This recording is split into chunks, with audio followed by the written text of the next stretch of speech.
गुरुपद कंज कृपा सिंधु नररूप हरि महामोह तुम कुंज जासु बचन रवि करनि करा धन्य धन्य सतगुरु सुखदा महिमा कही न जाए जो कुछ कहूँ तुम्हारी कृपा मोते कछु न बसाए। और व्यक्त रूप में प्रातः स्मरणीय आनंद श्री विभूषित परम पूज्यपाद सदगुरु महाराज के चरणों में कोटि कोटि नमन। संत महात्मा लोग कहते हैं मनुष्य जीवन की सफलता भगवत प्राप्ति में है।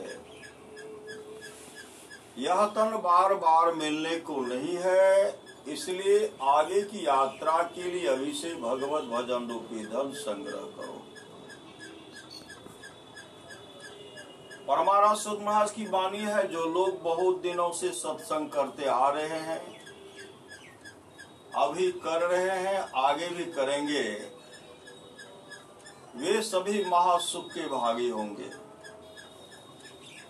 श्री रामचरितमानस सार सटिक प्रथम सोपान बाल कांड में आया है।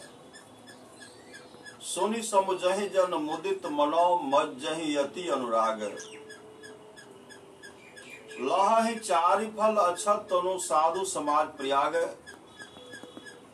जो साधु समाज में उपदेशों को आनंद मन से सुनकर समझते हैं, वे मानो प्रयाग में अधिक प्रेम के साथ स्नान करते हैं और वे इससे चारों फल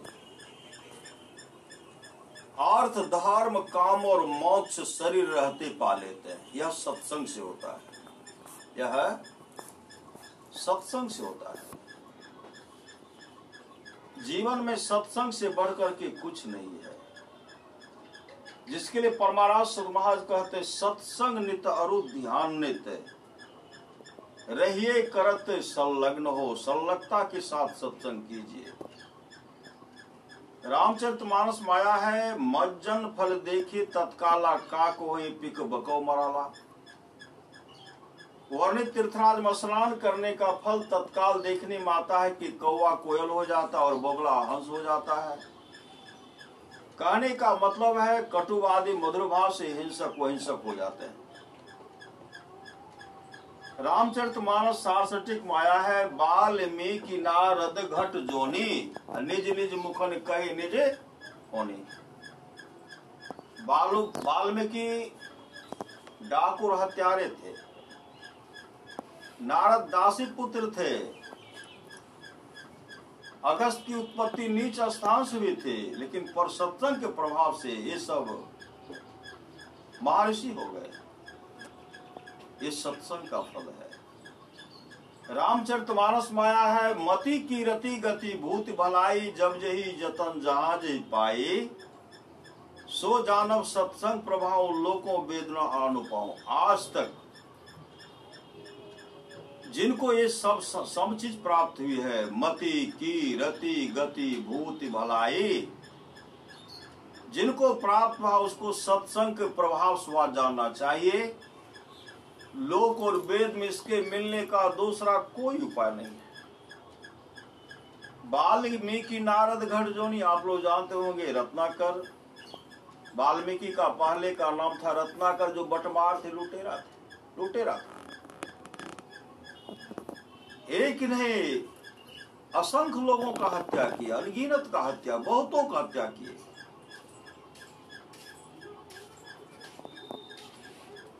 और हत्या करते थे, उनका धन भी लूट लेते थे, धन भी हरण कर लेते थे। हत्या भी करते थे, धन भी हरण कर लेते थे, धन लूटते थे।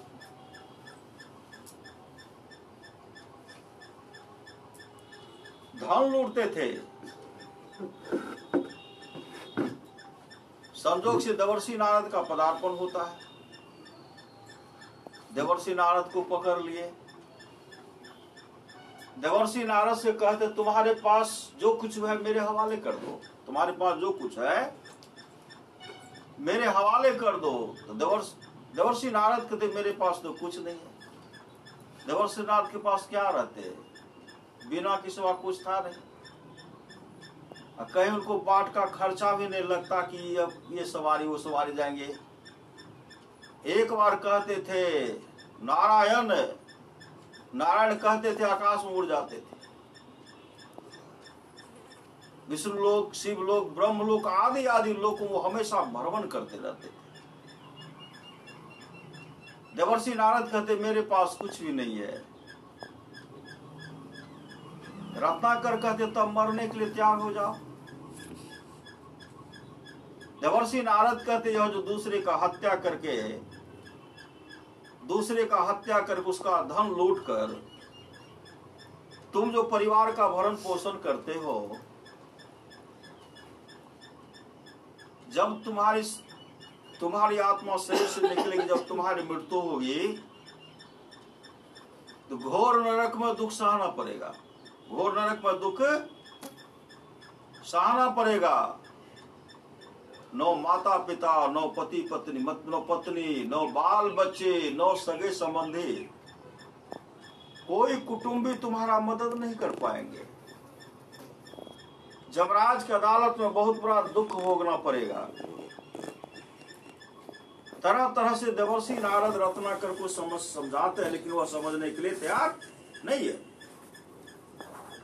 बार बार संत जगावल कोई जागल रे की, कहते समय की एक ठोकर ही बदल देती है जीवन को। होंगे कर्म खोटे तो ईश्वर का भजन गाने से क्या होगा, क्या परहेज ना कुछ भी दवा खाने से क्या होगा। बीता हुआ समय कभी न हाथ आएगा, जो समय बीत जाएगा वह कभी हाथ आने वाला नहीं। जो श्वास निकल जाएगी वह श्वास कभी वापस आने वाली नहीं। बीता हुआ समय कभी न हाथ आएगा। लिया चुप खेत चिड़ियों ने पछताने से क्या होगा, तो मुट्ठी बांध कर आया था खाली हाथ जाएगा। भला मालिक करोड़ों का कहलाने से क्या होगा, समय की एक ठोकर ही बदल देती है जीवन को। जो ठोकर से भी न समझे समझाने से क्या होगा। देवर्षि नारद इतने अच्छे ढंग से समझाए, कोई बंधु बांधव, कोई सगे संबंधी तुम्हारा मददगार नहीं करेंगे जब घसीटते ले जाएंगे। रत्नाकर कहते हैं मेरे माता पिता, मेरी पत्नी, हम जो इतना पाप कमाए हैं, इतना जो पाप किए, इसका पाप का भाग ये मेरे माता पिता, मेरे पत्नी, बाल बच्चे भोग लेंगे। कहा तूने बहुतों का हत्या किया, बहुत पाप चढ़ गया, लेकिन कोई पाप का भागी नहीं होंगे। कहते अपनी अपनी करनी अपने अपने साथ करे, जो आगे आवे। बाप की करनी बाप पूत पूतो ही पावे, जोरू की करनी जोरू खसम खसम को फलता। अपने ही करनी से जी भवजल पार उतरता। नेकी बदी है संग और नो संगी कोई, देखो बुझ विचार संगे जई है दोई। पलटू करनी और के नहीं और के बात है, अपने अपने करनी अपने अपने साथ। अय रत्नाकर, न तुम्हारे पिताजी भोगेंगे, न तुम्हारी माँ भोगेगी, न तुम्हारी पत्नी भोगेगी। अब विश्वास नहीं होता तो जाकर के पूछो, विश्वास नहीं होता तो जाके पूछो तुम्हारे पाप का भागी कौन कौन बढ़ेगा, कौन कौन तुम्हारा पाप को भोगेंगे। रत्नाकर कहते हैं हम जाएंगे पूछने के लिए तो फांकी दे करके भाग जाओगे तब। देवर्षि नारद कहते मुझे वृक्ष में बांध दो, श्री सदगुरु मुझे वृक्ष में बांध दो। वृक्ष में बांधे, जा भी रहे और देख भी रहे, दौड़ लगा रहे, मुड़ करके देख भी रहे। जैसे अपने पिताजी के पास गए, पिताजी के चरणों पर दंडवत गिर गए। पिताजी, दूसरे का हत्या करके, दूसरे का हरण, जो धन हरण करके आप लोगों का जो भरण पोषण करता हूं बहुत पाप बन गया है, बहुत पाप बन गया है। उस पाप के चलते हमको नरक में दुख भोगना पड़ेगा, इसलिए पाप का बंटवारा कर लीजिए। पिताजी ने जवाब दिया, तू मेरा पुत्र हो, तेरा कर्तव्य होता बूढ़े माँ बूढ़े पिता का सेवा करना। कैसे भरण पोषण कहां से लाते हो तुम जानो, तुम्हारा काम जाने। कहां से लाते हो, धन लूट हत्या करके लाते हो कि कमा करके लाते हो, तुम जानो, तुम्हारा पाप जाने। मैं पाप का फल नहीं भोगूंगा। उसी से मैं रोने लगी। बहुत प्रार्थना किए, अनुनय विनय किए कि पिताजी पाप का फल तो भोग लीजिए। का नहीं। माँ के पास गए, माँ के चरण लिपट गए, माँ मैं जो हत्या करके दूसरे का धन लाता हूं, मेरे ऊपर बहुत पाप लग चुका है, बहुत पाप का ढेर हो गया है। उस पाप का भागी हिस्सा बन जाओ माँ, बंटवारा करके भोग लो माँ, कम ही मुझको नरक में दुख भोगना पड़ेगा। माँ ने जवाब दिया, तुम्हारा कर्तव्य होता माँ का सेवा करना, तुम कहां से लाते हो तुम जानो, तुम्हारा काम जाने, मैं नहीं भोगूंगी। उसके बाद पत्नी के पास गए, पत्नी से भी बहुत आग्रह किया, तुम मेरी अर्धांगिनी हो, आधा आधा पाप का बंटवारा कर लो। पत्नी ने जवाब दिया, आप मेरे पति हैं, आपका कर्तव्य होता मेरा भरण पोषण करना, लेकिन आप कहां से धन लाते हैं, कैसे लाते हैं, उस पाप का फल मैं नहीं भोगूंगी, वह पाप का फल आपको भोगना पड़ेगा। आपका पाप आप जाने। उसी समय रत्नाकर रोने लगे और रोते हुए देवर्षि नारद के चरण में आते लिपट गए, दंडवत गिरते हैं, ऋषिवर मेरा उद्धार कैसे होगा, मेरा उद्धार कैसे होगा। देवर्षि नारद कहते हैं, आज से यह काम दूसरे का हिंसा करना, हत्या करना, दूसरे का धन हरण करना, लूटना छोड़ दो और युक्ति लेकर के तुम ध्यान भजन को करो, भजन भेद ले लो। आज से यह काम, हत्या वाला काम बंद कर दो, लूटने वाला काम, लूट घसूट वाला काम बंद कर दो। उसी समय वह प्रतिज्ञा की, आज से मैं किसी जीव को भी नहीं सताऊंगा, दूसरे का हत्या नहीं करूंगा, दूसरे का धन हरण नहीं करूंगा। देवर्षि नारद उनको नाम दान देते, देवर्षि नारद उनको भजन भेद दिए। भजन भेद देने के बाद रत्नाकर इतने अच्छे ढंग से सत्संग प्रति समर्पित हो गए, गुरु के प्रति समर्पित हो गए। रत्नाकर से वाल्मीकि भय ब्रह्म समाना, जो वाल्मीकि थे ब्रह्म के समान हो गए। वही वाल्मीकि जी के बारे में कहते, वाल्मीकि तुलसी भय सुख जी भय कबीर। वाल्मीकि तुलसी भय सुख जी भय कबीर, जनक विदेही नानका उद्धव सूर शरीर। ये सत्संग का प्रभाव है।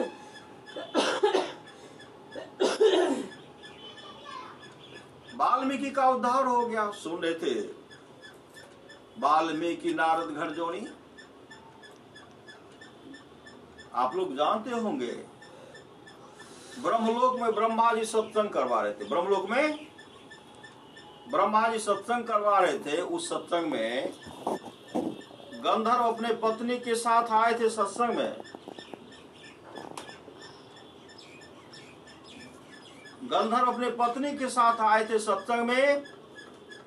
सत्संग हो रहा था और गंधर्व बीच में अपने पत्नी से बात करते थे। ब्रह्मा जी देख रहे थे। ब्रह्मा जी से नहीं रहा गया। उसी से ब्रह्मा जी कहते, रे दोस्त, जो सत्संग बहुत दुर्लभ सत्संग बातचीत करते हो, मैं तुम्हें साप देता हूं। जैसे सांप का नाम लिए गंधर्व गिरगिराने लगे।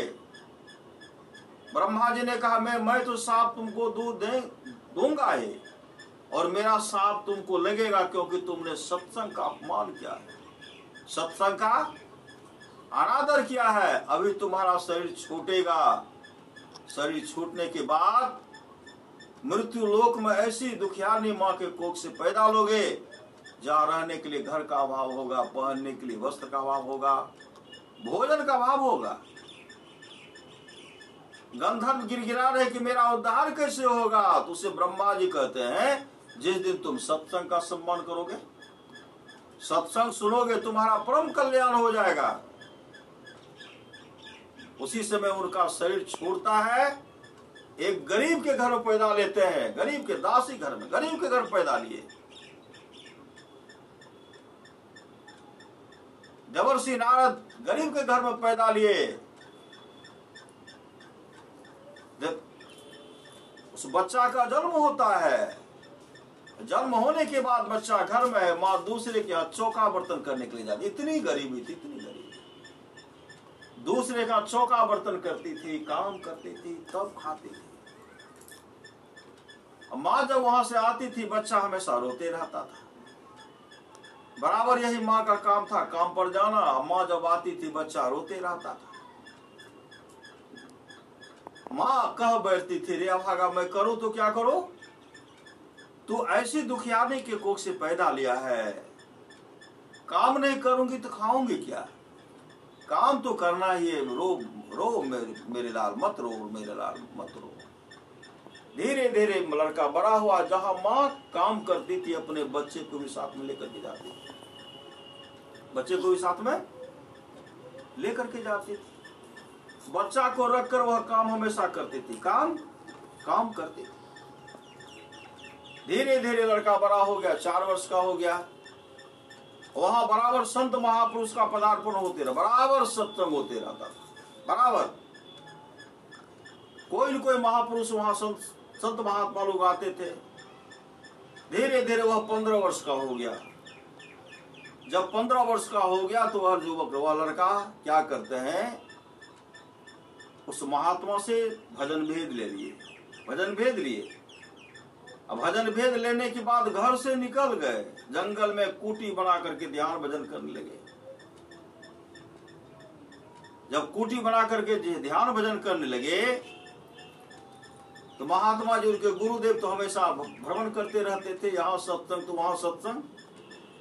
जंगल होकर के जा रहे थे, यह ध्यान बैठा हुआ था। आहट आई, तब तक महात्मा जी आगे बढ़ गए थे। यह ध्यान से निवृत्त होते हैं तो देखते एक साधु जा रहे हैं। साधु के प्रति इतने समर्पित थे, संत जा रहे, दौड़ पड़े, वहां गए, उनके चरण लिपट गए, दंडवत प्रणाम करते हैं। साधु उनको पहचान गए, जो गुरु थे पहचान गए, जो कि जिनके सानिध्य में 15 वर्षों तक वहां रह करके सत्य बराबर आता, बराबर दर्शन होता रहता।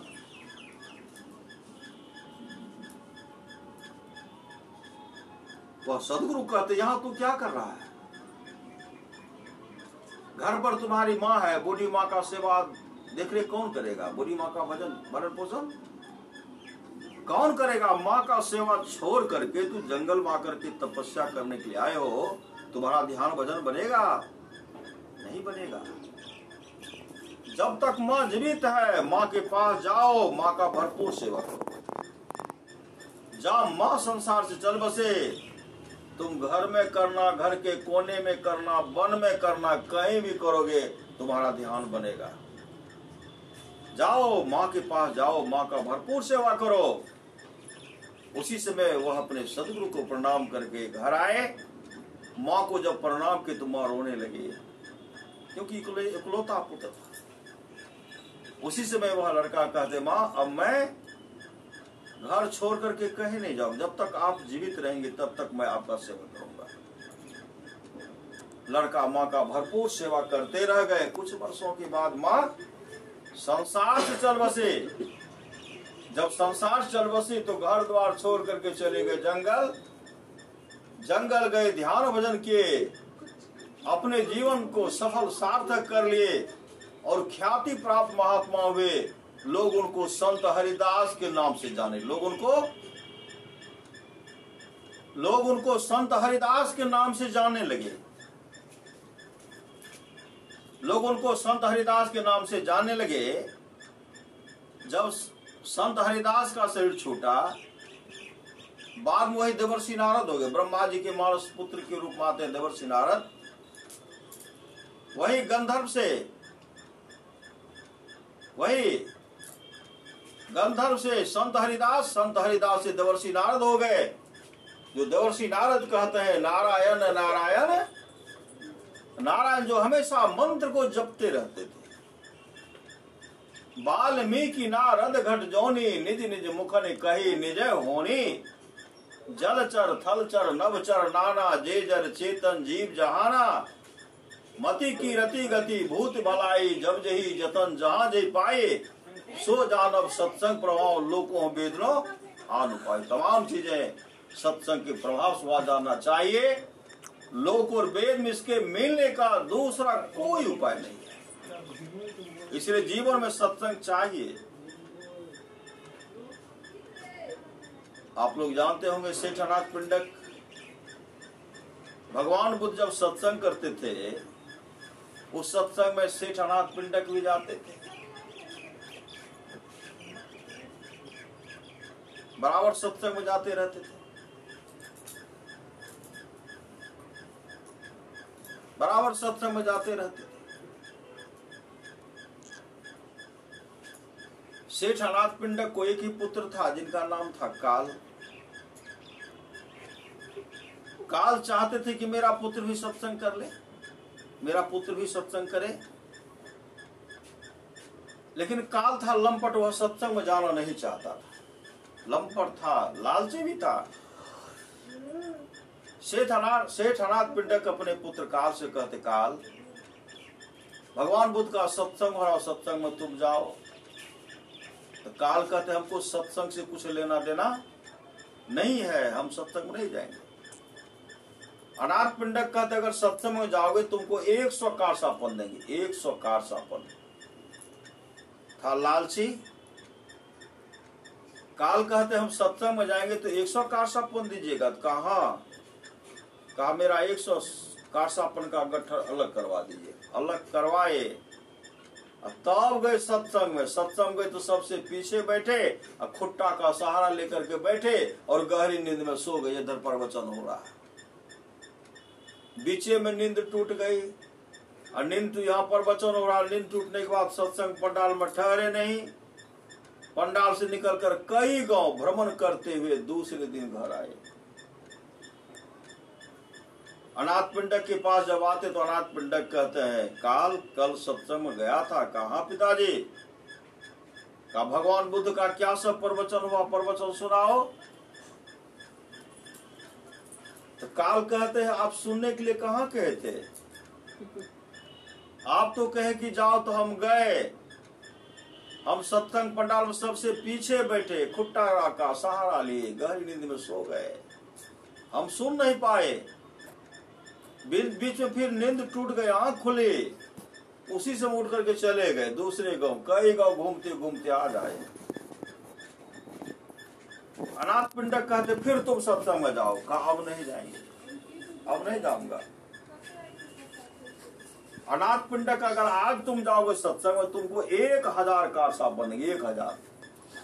काल कहते, आज जाएंगे तो 1000 दीजिएगा। कहा तब तो जाऊंगा, तब तो जाऊंगा। मेरा 1000 का गट्ठर, 1000 कारसापन का गट्ठर अलग करवा दीजिए। अपने सामने में 1000 कारसापन का गट्ठर अलग करवाए। जब सत्संग में जाने लगे, सत्संग में जब जाने लगे, अनाथ पिंडक कहते, आज तुमको हम 1000 कारसापन दिए। आज भगवान बुद्ध का जो प्रवचन होगा, प्रवचन तुमको सुनाना पड़ेगा। वह प्रवचन आपको सुन करके सुनाना पड़ेगा।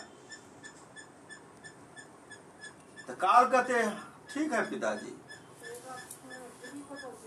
आज भगवान बुद्ध का जो जो प्रवचन होगा वह प्रवचन आपको सुनाऊंगा, सुन करके सुनाऊंगा। और सत्संग में सबसे पहले जाऊंगा। सबसे पहले वो सत्संग में गए। श्री सदगुरु सबसे पहले सत्संग में गए। सत्संग में गए, आगे बैठे, एक टक भगवान बुद्ध को देख रहे थे।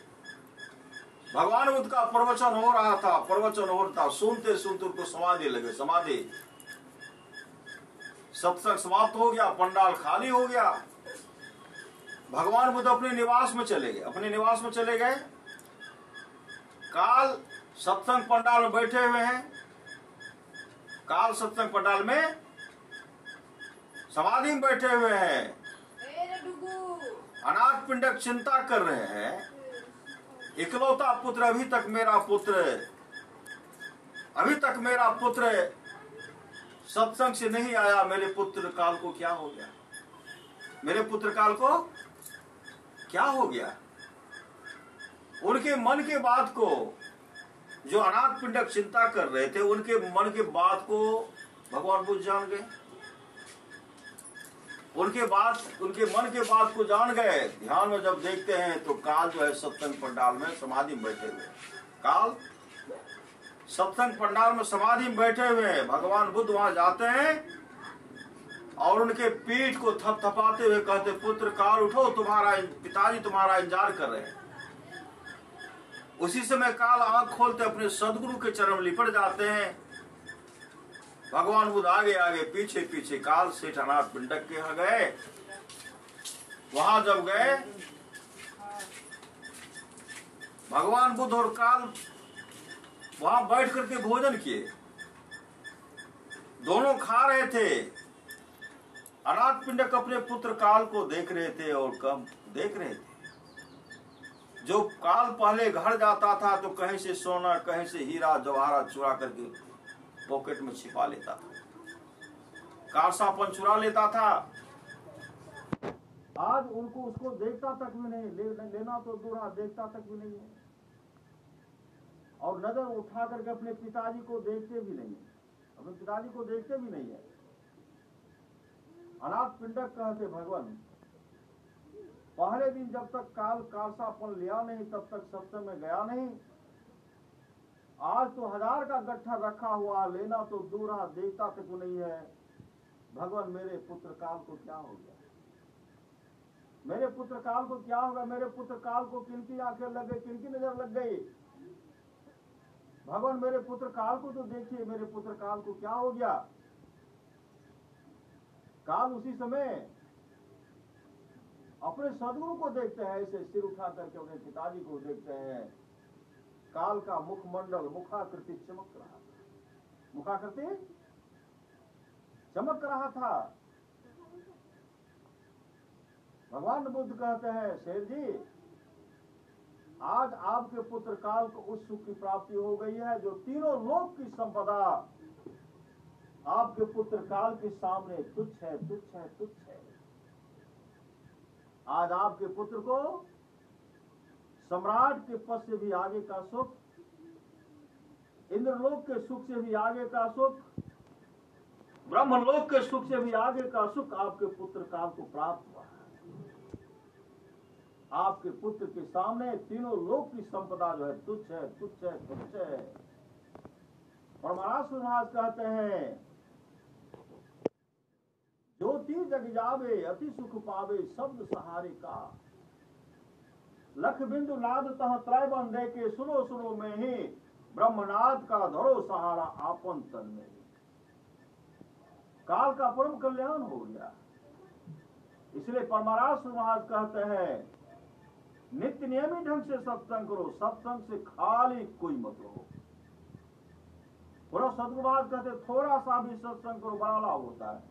आप लोग जानते होंगे आम्रपाली को, जो बहुत बड़ी वेश्या, जाने माने वेश्या थी, जो अपूर्व सुंदरी, बहुत सुंदरी। जब वो भगवान बुद्ध का प्रवचन सुने, भगवान बुद्ध, आम्रपाली चाहती थी कि भगवान बुद्ध मेरे पास आवे, अरे राजकुमार तुम मेरे पास आओ, जो सुख तुम महल में नहीं पाए हो वो मिला होगा, वह सुख मैं तुमको दूंगा। भगवान बुद्ध को देखते हुए चले जाते थे, भगवान बुद्ध देखते हुए चले जाते थे। बराबर जब निकलते थे, आम्रपाली कुछ से कुछ कहा करते, आइए मैं आपको वह सुख दूंगी जो सुख आपको कहीं नहीं मिलेगा। आम्रपाली यह नहीं समझ रहे थे, जो भगवान बुद्ध विश्व सुंदरी ऐसी यशोधरा धर्म पत्नी को छोड़ करके परमात्मा के शरण में चले गए, आम्रपाली को पता नहीं। बराबर जो वह कहा करती थी, भगवान बुद्ध एक दिन आए भगवान बुद्ध उनको क्या करते, एक पका हुआ आम का फल देते, जो पका हुआ आम का लाल लाल फल था। जैसे भगवान बुद्ध उसको आम का पका हुआ आम का फल देते हैं, भगवान बुद्ध कहते हैं इनको अच्छा से रखना, मैं आऊंगा। आम्रपाली के मन में हुई, आखिर में सन्यासी मेरे ओर झुका ही, अब तो आएंगे ही। कहा इसको आम को अच्छा से रखना। आम्रपाली क्या कि कपड़ा में लपेट करके आम को रखे। भगवान बुद्ध बहुत दिन के बाद आए। जैसे भगवान बुद्ध आते हैं, आम्रपाली खुश हो गए। बैठने के लिए कहते हैं। भगवान बुद्ध कहते हैं आम्रपाली, मैं जो तुमको आम दिया था वह आम मुझे दो, आम का फल जो दिया था वह पका हुआ आम दो मुझे। आम्रपाली दौड़ करके गए, जिसमें कपड़ा लपेट करके एक बर्तन में अच्छा से रखे थे।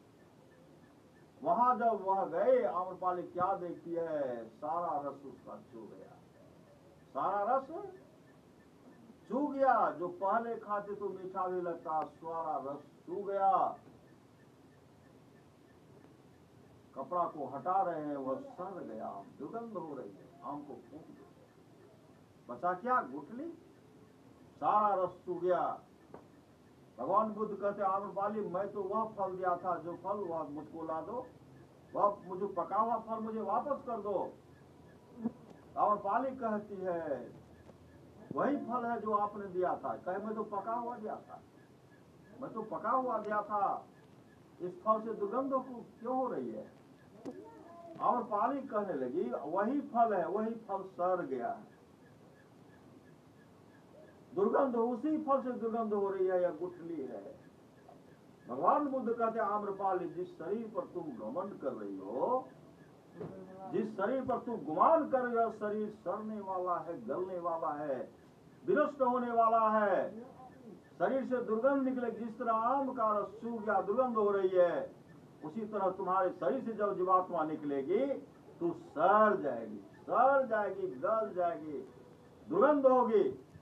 और जिसे तुम सब कुछ समझ रहे हो, शरीर ही मेरा सब कुछ है, जिस शरीर के सुंदरता पर तुम ऐंठ कर घमंड कर रही हो, जिसको तुम खूब समझ रहे हो कि मेरा है, यह तेरा नहीं है, आम के आम्र फल के तरह तू सड़ जाएगी।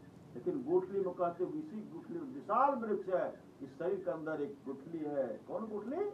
या आत्मा रूपी गुठली है। आत्मा अजर अमर है, उसका कभी नाश नहीं होता है। आम्रपाली कल्याण चाहती है, तब भी अपने अपने जीवन को बना लो। ऐसा ठोकर उसके जीवन में लगा, ऐसा ठोकर उसके जीवन में लगी, और लगने के बाद जो काम भोग वासनाओं में अपने आप को, भगवान बुद्ध को अपने ओर झुकाना चाहते थे, आज भगवान बुद्ध के एक वाणी से उसका परम कल्याण हो गया, और वह भगवान बुद्ध के चरण में लिपट गई। और लिपटते हुए कहती, भगते मेरा कल्याण कैसे होगा, मेरा कल्याण कैसे होगा, मेरा कल्याण कैसे होगा। तब भगवान बुद्ध उनको भजन भेद दिए। भजन भेद देने के बाद आम्रपाली मुस्तैदी के साथ ध्यान भजन करने लगी, मुस्तैदी के साथ ध्यान भजन करने लगी। और ध्यान साधना में इतने आगे बढ़ी, एक जगह सत्संग हो रहा था। सत्संग करके जब अपने जीवन के बागडोर को सदगुरु के हवाले कर दी, हवाले करने के बाद अपने जो महल, सुंदर महल था, राजा के महल से कम सुंदर महल उनका नहीं था, महल भी दान कर दिए, महल भी दान कर दिए। वह भिक्षुणी बन करके इस शरीर पर घमंड करती थी, भिक्षुणी बन गई। आज भिक्षा पात्र लेकर के मांग रहे थे। और सत्संग वो समझ गए कि सत्संग से बढ़कर कुछ है नहीं। भिक्षाटन मांग करके खाती है और सत्संग करती है। भगवान बुद्ध का सत्संग हो रहा था। सत्संग सुन करके वह जाने लगी, गांव की ओर देखती है। जो बड़े बड़े राजा महाराजा उन पर आकर्षित रहते, समर्पित रहा करते थे, गांव की ओर वह देख करके कहने लगी। शाम का समय था, उनके मन हुआ आज इसी गांव में मैं ठहर जाऊंगी। और मन में यह सोच रही है, मैं जो इतना बड़ा त्याग किया, उस त्याग का सम्मान नहीं मिल रहा, मुझे सम्मान चाहिए, मिलना चाहिए। लोग हम मेरे मुख पर कहते कि आपने बहुत बड़ा त्याग किया, ये किया, वो किया, बहुत दान पुण्य किया, आपने बहुत बड़ा त्याग किया, त्याग का सम्मान। मन में सोच रहे त्याग का सम्मान मुझे नहीं मिला, किसी के यहाँ रात में विश्राम कर लूंगे। उसी से उनके मन के बात को भगवान बुद्ध जो बैठे हुए थे, भगवान बुद्ध जान गए और भगवान उसी समय प्रकाश फैलाते उनके सामने प्रकट हो जाते हैं और कहते आम्रपाली क्या सोच रही है, त्याग का सम्मान चाह रही है। अरे संसार के लोगों को जब दे रही थी, संसार के लोग तुमसे ले रहे थे, तो संसार के लोग तुमको दे भी रहे थे। तुमने देना बंद कर दी तो संसार के लोग तुमको नहीं चाह रहे। इसलिए आम्रपाली तू आगे बढ़ो, इधर इधर क्या देख रहा, आगे बढ़ो आम्रपाली। उसी समय गांव की ओर नहीं जाकर के जंगल की ओर निकलते हैं। जंगल के ओर जब निकले तो नदी की धारा बह रही, कल धारा बह रही थी।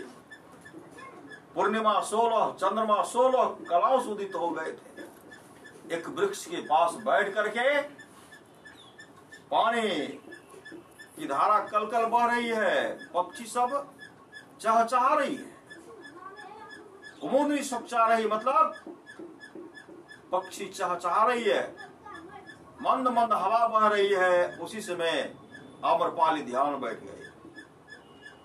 ध्यान बैठने के बाद आम्रपाली को समाधि लग गई। समाधि लग गई। आम्रपाली अपने आत्म स्वरूप का दर्शन कर लिए। तो आत्म स्वरूप का दर्शन करते हैं तो आम्रपाली का अंधकार मंडल का जब छेदन होता, आत्म स्वरूप का दर्शन की, प्रकाश का दर्शन के, मुखाकृति चमक रहा, मुखमंडल चमक रहा है। आम्रपाली का जीवन सफल और सार्थक हो गया। यह सत्संग का प्रभाव है। करिए नित सत्संग को बाधा सकल मिटा, यह अवसर फिर ना मिले दुर्लभ नर्तन पाए। समय की एक ठोकर ही बदल देती है जीवन को। भगवान बुद्ध के एक शिष्य थे भिक्षु, जो बहुत सुंदर थे। उनकी सुंदरता पर जाने माने वेश्या उनको बराबर कहा करती थी, ऐ सन्यासी मेरे पास आओ, आम्रपाली की तरह मेरे पास आओ। सन्यासी कहते समय होगा हम आएंगे, समय होगा, जब मेरा आने का समय होगा हम आएंगे। बराबर जब भी निकलते वह भिक्षु, वह वेश्या उनको इशारा करती, आइए आइए। भिक्षु यही कहते समय पर आऊंगा, समय जब होगा मैं आऊंगा। संजोग से बहुत दिन के बाद वह वेश्या कुष्ठ रोग से ग्रसित हो गई। कुष्ठ रोग से ग्रसित हो गए, गलित कुष्ठ हो गया।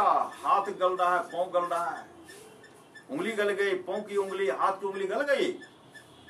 जो उनके पास आते थे सब आना बंद कर दिए। शरीर से दुर्गंध हो रही, शरीर से दुर्गंध हो रही है। शरीर चेहरा कुरूप हो गया, शरीर का सुंदरता ऐठकर अब समाप्त हो गया। कोई आ भी नहीं रहे, दुर्गंध हो रही, कोई पूछने वाला नहीं है। बहुत दिनों के बाद सन्यासी उसी होकर के जब आए, जब वहां आते हैं, वह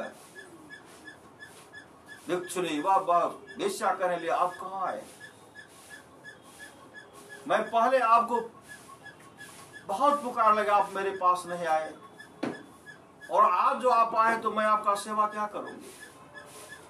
देखिए मेरे शरीर में गलित कुष्ठ हो गया, अब आपको मैं क्या सुख दूंगी? आप पहले क्यों नहीं आए?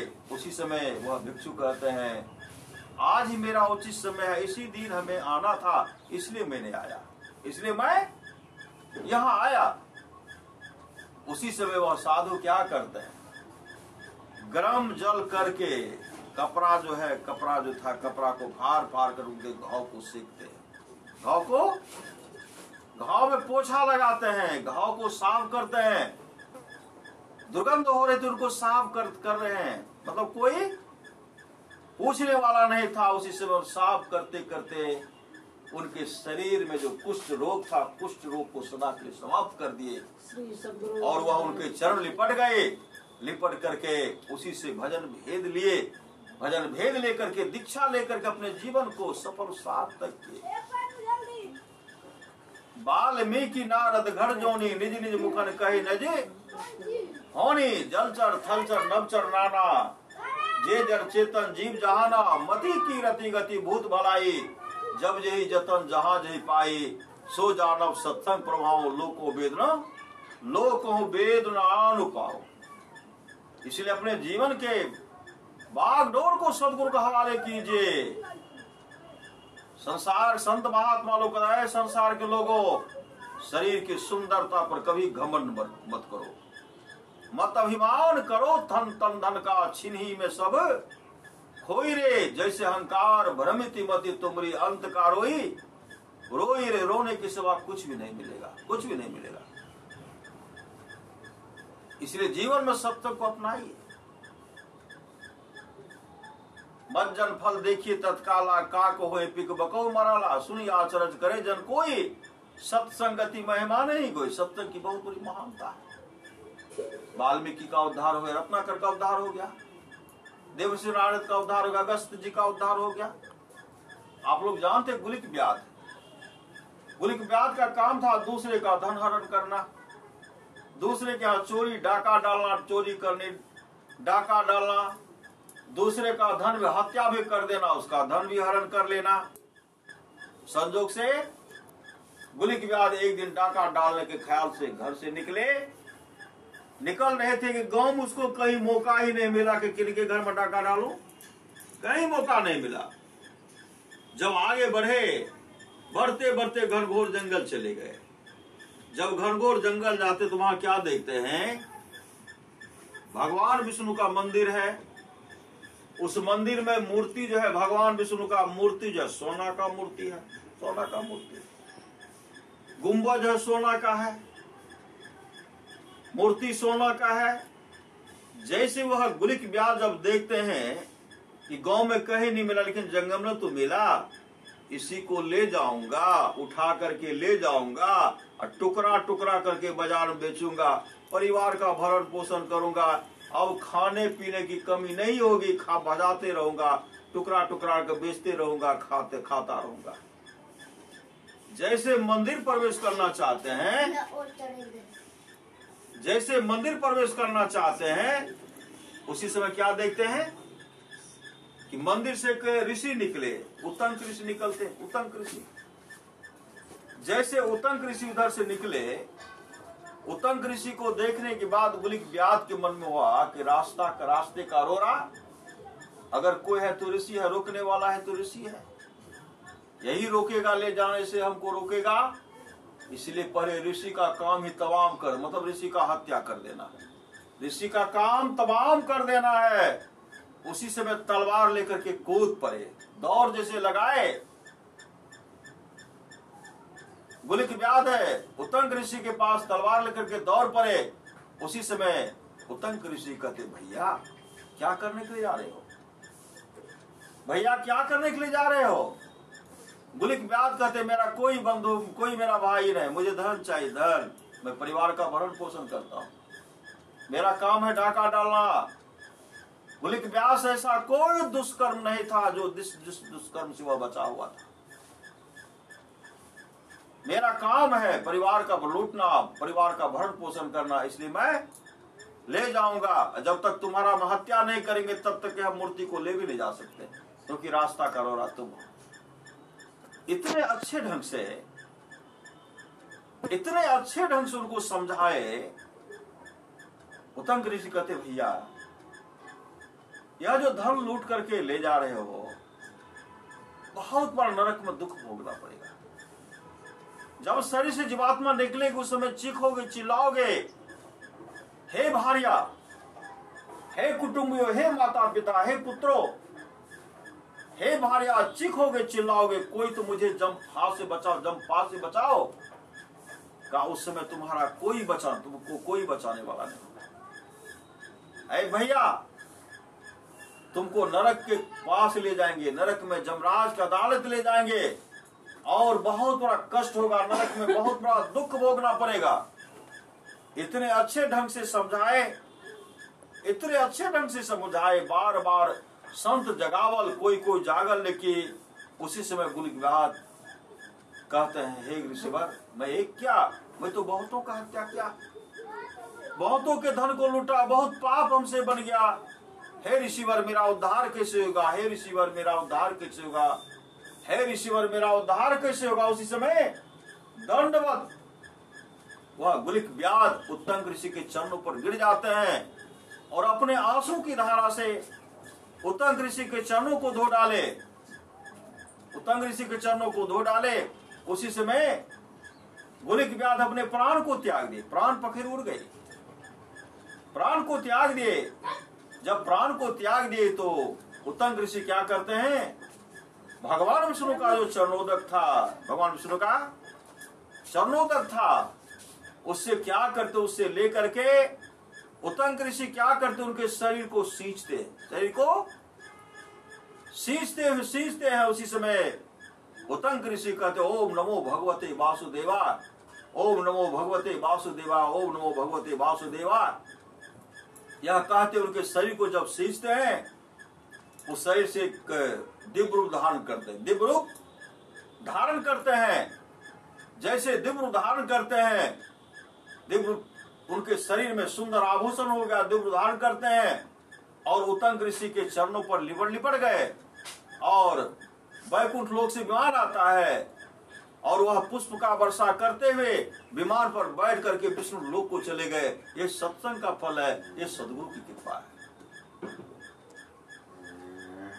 इसलिए परमाराष्ट्र महाराज कहते गुरु तजी और न चित्त बसाइए, गुरु गुरु गुरु गुरु नित्य है जपत रहिए, मैं ही कर जोड़ी गुरु चरणन धरी चित्त है। संसार का तमाम सगे संबंधी, तमाम संपदा आप इकट्ठा कर सकते हैं, लेकिन मोक्ष तो परमात्मा ही देंगे, मोक्ष तो परमात्मा ही देंगे, मोक्ष तो सदगुरु ही देंगे। जो गुरु देंगे वही परमात्मा देंगे, जो गुरु नहीं देंगे वो परमात्मा नहीं दे सकेंगे।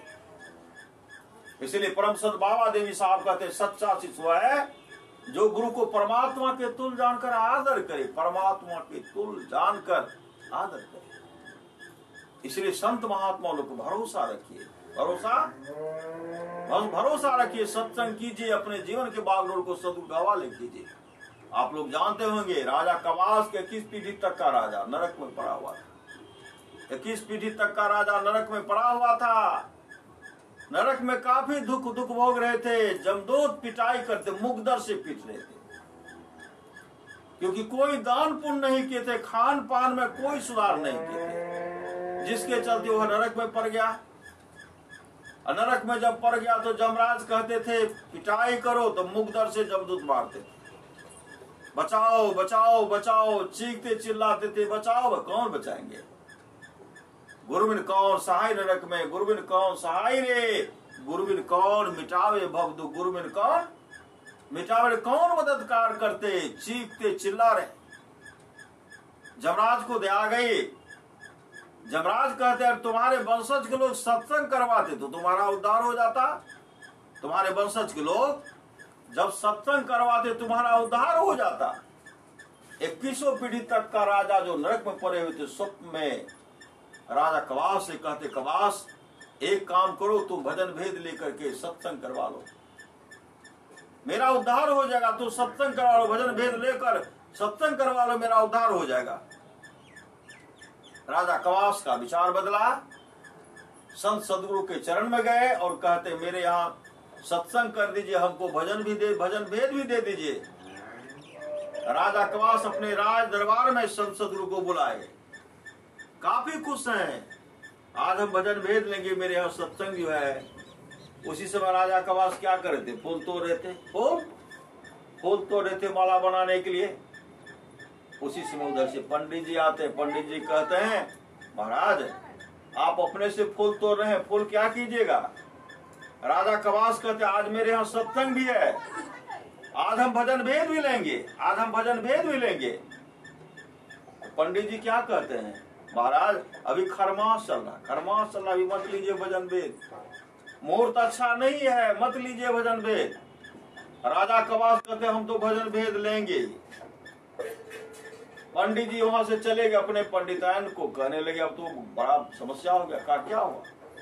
कहा राजा कवास आज भजन भेद लेंगे, उनके यहाँ सत्संग भी होगा और उनके यहाँ पूजा पाठ तो होगा, सत्यनारायण भगवान का कथा तो होगा नहीं, जो दान पुण्य मिलता था अब तो होगा नहीं, इसलिए उनको भजन भेद लेने से रोकना चाहिए। मैंने कहा कि महाराज खरमास चल रहा है, मैंने कहा महाराज खरमास चल रहा है, अभी भजन भेद मत लीजिए, सत्संग मत करवाए। लेकिन कहा नहीं हम तो लेंगे। पंडितायन वहां आई, रानी से कहने लगी महारानी आप यहाँ क्या करें? रानी कहने लगी आज जो है हम भी महाराज भजन भेद लेंगे, हम भी लेंगे, अब मेरे यहाँ सत्संग है। तो पंडितायन कहने लगे आपको पता नहीं अभी खरमास चल रहा है, मुहूर्त अच्छा नहीं है, मुहूर्त अच्छा नहीं है। आप जो चाहते हैं आपका जीवन सफल होगा, साथ होगा, अच्छा काम नहीं बनेगा आपका। पंडितायन फिर कहने लगी जैसे महाराज भजन भेद लेंगे, भजन भेद लेने के बाद सन्यासी बन जाएंगे, भिक्षु बन जाएंगे, राजपाट छोड़ करके घनघोर जंगल चले जाएंगे, आप यहाँ का उत्तराधिकारी बनेंगे। कोई बड़े बड़े राजा सिपाही साहे आप पर चढ़ाई करेंगे, आपको बंदी बना करके लेके चले जाएंगे और उस समय आपसे दासी का काम करवाएंगे। अभी राजरानी है और दासी का काम करवाएंगे आपसे, माथा धोते रहिएगा। रानी का माथा खटका, आकर के महाराज के पास, राजा कवास के पास रोने लगे महाराज मत लीजिए भजन भेद, अच्छा मुहूर्त नहीं है, महाराज मत लीजिए। इतने रोने लगी। राजा कवास कहते हैं महाराज अभी छोड़ दीजिए, सत्संग हम नहीं करेंगे, भजन भेद हम बादे में लेंगे। संत सदगुरु चले गए, जैसे चले गए उधर जाते हैं, देवर्षि नारद नरक लोक में देख रहे थे सब देश को, क्या करते देखते उस पर जमदूत पिटाई कर रहे हैं, बचाओ बचाओ चीख चिल्ला रहे। पहले शांत थे, चीख चिल्ला रहे क्योंकि यहाँ भजन भेद वंशज के लोग भजन भेद लेने वाले, सत्संग करवाने वाले थे। नरक में पड़ा हुआ प्राणी को भी लाभ होता है। जैसे विचार बदला तो मुकदर चल रहा है। देवर्षि नारद कहते अभी तो मुकदर बंद था, तो कहते राजा कवास सत्संग कराना चाहते थे, भजन भेद लेना था, इसलिए हम लोग मार्केट बंद कर दिए थे। 2100 पीढ़ी तक राजा देवर्षि नारद से कहते हैं हे देवर्षि आज मेरे घर, आप मेरे घर पर जाइए, राजा कवास को कहिए भजन भेद लेने के लिए, सत्संग करवाने के लिए। अपने पत्नी को भी डांटे, उनको भी भजन भेद लेने के लिए कहे, और पंडित को भी डांटे, पंडितायन को भी डांटे। देवर्षि नारद आकर के सब दृश्य बताए और स्वप्न का सारा हाल जो है आज कवास देख रहे। तब कवास विचार किए कि मेरे वंशज की, मेरे पूर्वज को इतना कष्ट हो रहा है, अब हमें क्या करना चाहिए, अब हमें भजन भेद लेना चाहिए। उसी समय क्या किए, राजा कवास अपने पत्नी से कहते तुम भजन भेद ले लो, भजन भेद ले लो। तो रानी भी तैयार हो गई। संत सदगुरु को बुलाए, संत सदगुरु आए, फिर फूल तोड़ रहे थे। जैसे फूल तोड़ रहे थे उधर से पंडित जी आते हैं, पंडित जी आकर कहते हैं महाराज आज अपने से फूल तोड़ रहे, राजा कवास कहता आज हम भजन भेद लेंगे और मेरे यहाँ सत्संग भी है। महाराज मैं आपको पहले कहते खरमास चल रहा है। राजा कवास कहते भागते सिपाही पकड़ो, जैसे कहते सिपाही पकड़ो, राजा जैसे कहते पकड़ो सिपाही पकड़ो, पंडित जी भागे। पंडित जी घर गए, अपने पंडितायन से कहते आज तो भजन भेज लेंगे, अब तो अनर्थ हो गया। पंडितायन दौड़ करके आई महारानी से, महारानी मत लीजिए, खरमास है, बहुत हानि होगी, ये होगा। रानी आकर के रोने लगी। रानी आकर के रो रही है तो राजा कवास अपने रानी को भी डांट, जल्दी से तैयार होइए। अब पंडितन को भी डांटे, पंडितन तो भागे। पति पत्नी दोनों मिल करके जैसे भजन भेद लेते हैं, भजन भेद लेकर के जैसे सत्संग करवाए, सत्संग समापन की जो ओर जा रहा था, जैसे सत्संग समापन की ओर जा रहा था, उसी समय विमान आता है। 2100 पीढ़ी तक के लिए स्वर्गलोक से विमान आता है। और विमान पर बैठ करके 21 पीढ़ी तक का राजा जो नरक में पड़े हुए थे, विमान पर बैठ करके स्वर्गलोक को चले गए। ये सत्संग का फल है। इसलिए जीवन में सत्संग को अपनाए। सत्संग से बढ़कर कुछ है कहा नहीं जा सकता। कहते हैं, सवल सिंह चौहान महाभारत में आया है, भक्त प्रहलाद से भगवान नरसिंह कहते हैं, प्रहलाद किसी भी कुल में अगर मेरा मम भक्ता हो, मेरा भक्त हो जाता तो 100 पीढ़ी को उद्धार, 100 पीढ़ी का उद्धार कर देते हैं। अगर एक भक्त हो जाता, एक सत्संगी हो जाता, 100 पीढ़ी को उद्धार कर देते हैं। इसलिए सत्संग को अपनाइए, सत्संग अपनाइए। आप लोग जानते होंगे, एक पंडित जी थे। वह पंडित जी के पास देवर्षि नारद आए। देवर्षि नारद उनको समझाते हैं, आप भजन भेद ले लीजिए। पंडिताइन को भी समझाए, आप भजन भेद ले लीजिए। पंडिताइन तो तैयार हो गई, भजन भेद लेने के लिए पंडिताइन तैयार हो गई। पंडित जी भी तैयार हो गए थे, लेकिन कुछ पंडितों ने उसको बिगाड़ा। वह पंडित जी पूछने के लिए कि भजन भेद लेना चाहिए कि नहीं लेना चाहिए। किसी पंडित ने कहा कि खरमास है, खरमास में नहीं लेना चाहिए, मुहूर्त अच्छा नहीं है। पंडित जी वहां से दौड़ करके आए और अपने पत्नी से कहने लगे, भजन भेद अब अभी मत लीजिए, अभी खरमास चल रहा है। पत्नी तो तैयार होगी कि आज तो हमको भजन भेद लेना ही, आप ही ले लीजिए। लेकिन वह पंडित जी दौरे दो पर रह गए, दूसरे से पूछने के लिए रह गए। उसी समय पंडितान भजन भेद ले लिए। भजन भेद लेकर के वह ध्यान भजन किए। पंडित जी को खरमास चढ़ा हुआ था, खरमास लगा हुआ था। खरमास के फेर में उसके पूछने के लिए जाते थे। पंडित जी का शरीर छूट गया। अब पंडितान का भी शरीर छूट गया। पंडिताइन का जब शरीर छूटा तो राजा की राजकुमारी बनकर के जन्म ली। अब पंडित जी का जब जन्म शरीर छूटा तो हाथी बनकर जन्म लिए। हाथी बनकर के जन्म लिए। हाथी भी राजा के राज दरबार में। वह जान रहे कि यह मेरी पत्नी है, यह मेरी पत्नी है, पूर्व जन्म की मेरी पंडिताइन है। अब पंडिताइन भी जानते हैं कि मेरे पति देव हैं। राजकुमारी की जब स्वयंवर होने लगी, आप लोग जानते होंगे, राजकुमारी की जब स्वयंवर होने लगी, राजकुमारी सब बड़े बड़े राजा महाराजा को जयमाला बरमाला नहीं डालती थी, नहीं पहनाती थी, और जाकर के हाथी को भी पहना देती थी। लोग कहते राजा का जमा हाथी, राजा का दामाद हाथी। पूरा हड़बड़ मच गया, खूब पूरा खलबली मच गया। फिर से आयोजन किया जाए, फिर वही बरमाला। अब में कहते नहीं, फिर से राजकुमार अच्छा नहीं किया। उसी समय देवर्षि नारद वहां, देवर्षि नारद सब दृश्य देख रहे थे। देवर्षि नारद जब देख रहे थे, देवर्षि नारद देख रहे हाथी जो आंसू बहा रहा था कि मेरी पत्नी है, यह राजकुमारी बनकर तो दूसरे के यहाँ चली जाएगी, मेरा देख रेख कौन करेगा। राजकुमारी उसका भरण पोषण खिलाते थे, अच्छा अच्छा भोजन देते थे।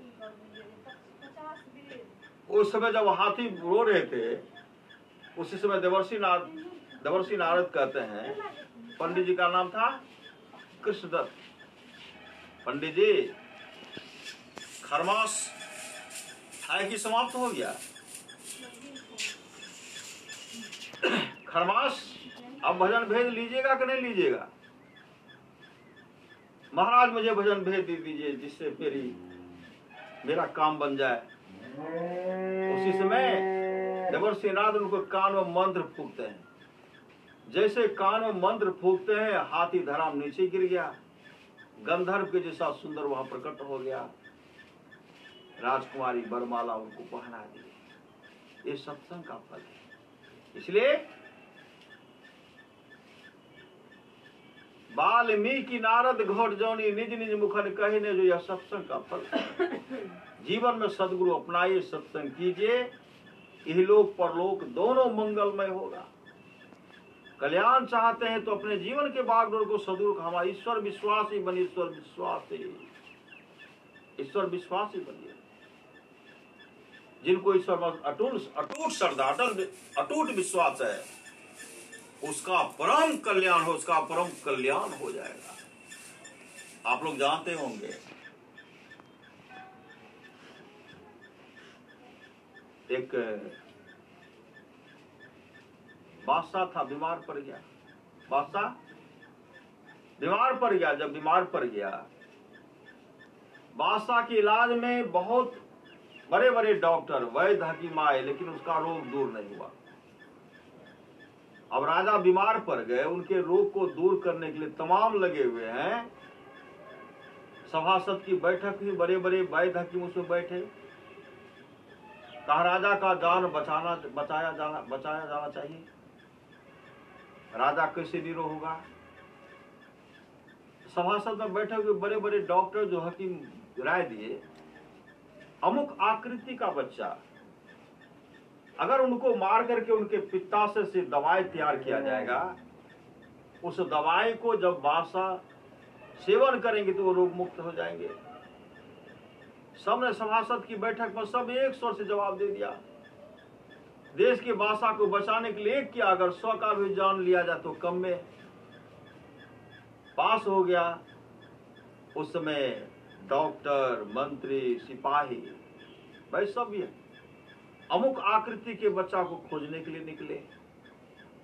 ऐसे घर पर गए, जब निकले तो देख रहे एक बच्चा धूल शरीर में धूल लगा हुआ है, शरीर पर वस्त्र में, गरीबी है, शरीर पर वस्त्र भी नहीं है।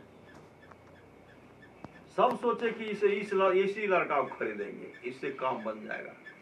उसको देखे, लड़का भाग करके चला गया आंगन चला गया। तो सब उनके घर पहुंचे। बच्चे की माँ आंगन में बैठी हुई थी, गोद में छोटा सा बच्चा था। वह कहते हैं हम अमुक आकृति का बच्चा खरीदना चाहते हैं, अगर तुम्हारे पास पुत्र है तो बेचो, ढेर सारे धन दूंगा, तुमको जीवन में कभी कमी नहीं होगी, धन की कमी नहीं होगी, बहुत धन दूंगा। मां तैयार हो गई बेचने के लिए। कहा किस बच्चे के बीच? गोद वाला? कहा नहीं है, छोटा बच्चा है। कहा तब? बड़ा बच्चा कहा तो कुछ काम करता है। उससे छोटा कहा वह भी कुछ काम करता है। कैसी बच्चा को जो? कहा नहीं यार। तब घर में बच्चा है जो डर से भागा था, उस बच्चा को पकड़ करके लाते हैं। कहा इसको बेचूंगी। पैसा के लालच में ढेर सारे रुपया दिए, पैसा के लालच में उस पुत्र को बेच लिए। बेच करके जब सभासद की बैठक हुई, बादशाह को दिखलाते हैं, डॉक्टर सब देखे, सभासद की बैठक में पास हो गया। देश के बादशाह को बचाने के लिए 1-2 का जान लिया जाए, 100 का भी जान लिया तो कम ही है। उसी समय उसको लेकर के जल्लाद के हवाले करते हैं। जैसे जल्लाद का तलवार उन पर गिरने ही वाला था, बालक आकाश को ओर देख करके हंसने लगा, हंस रहा है। उसी समय बादशाह कहता है, बालक, ऐ जल्लाद रुक जाओ, बताओ बालक, इस समय तो तुम्हारा जल्लाद के तलवार से तेरा सर धड़ से अलग होने वाला है, इस समय तू रो क्यों रहे हो, हंस क्यों रहे हो? इस समय तुम हंस क्यों रहे हो? उस समय वह बालक कहते हैं, बादशाह इससे आपको क्या मतलब है? आप अपना काम करवा लीजिए, अपना स्वस्थ हो जाइए। एक गरीब का हत्या करके आप स्वस्थ हो जाइए। बादशाह कहते हैं, बालक जब तक तुम सच नहीं बताओगे, हंस क्यों रहे हो? उसी समय वह बालक कहते हैं, हे बादशाह, जब बच्चा बीमार पड़ता है, उनके माता पिता उनका इलाज करते हैं, उनके रोग को दूर करने के लिए सर्वस्व लुटा देते, अपने आप को बेच डालते, तमाम गहना जेवर जमीन जायदाद को बेच डालते हैं, लुटा देते हैं। आज मैंने ऐसे घर में पैदा लिया, उस माता पिता का फैसला को देखा। मेरे घर पर मेरे 4-3 भाई और हैं, मैं बीच वाला खाता हूं। बड़े भाई काम करता है, छोटा भाई माँ का अंतिम प्यारा पुत्र है, और मैं कोई काम नहीं करता, मुझे बेच डाला पैसे के लालच में। सबसे पहले तो मैंने माता पिता को फैसला को देखा। गांव घर में झगड़ा होता है तो गांव के मुखिया के पास जाते हैं। मैं गांव के मुखिया का भी फैसला को देखा। वहां अगर नहीं होता तो कोर्ट कचहरी का सहारा लेता है। यहाँ तो हाकिम बैठे हुए हैं, मंत्री बैठे, उनके भी फैसला को देखा।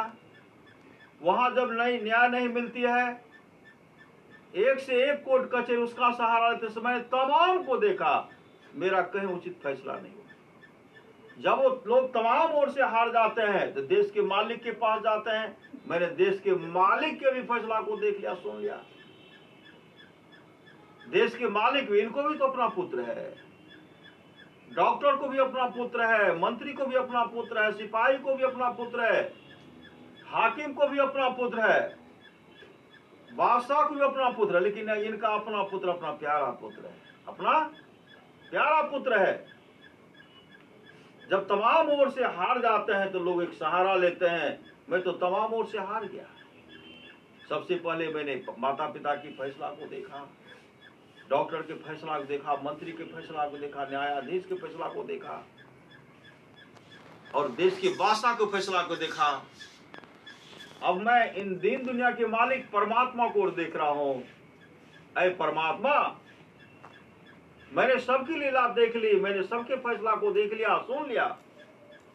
अब तेरी लीला देखनी है कि तू इस जल्लाद के तलवार का क्या करता। तेरी लीला देखनी है, इसलिए मैंने उन परम पिता को याद किया। अब तेरी लीला देखनी है कि तू इस जल्लाद के तलवार का क्या करता है। कहने भर का देर था, बादशाह था, हृदय पिघल गया।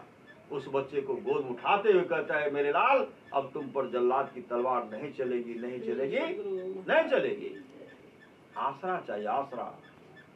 आसरा एक करतार का रख तू, बीच मैदान में बांध ताटे, रहेगा वही जो खलक पैदा किया, और सब होएगा खाक माटी।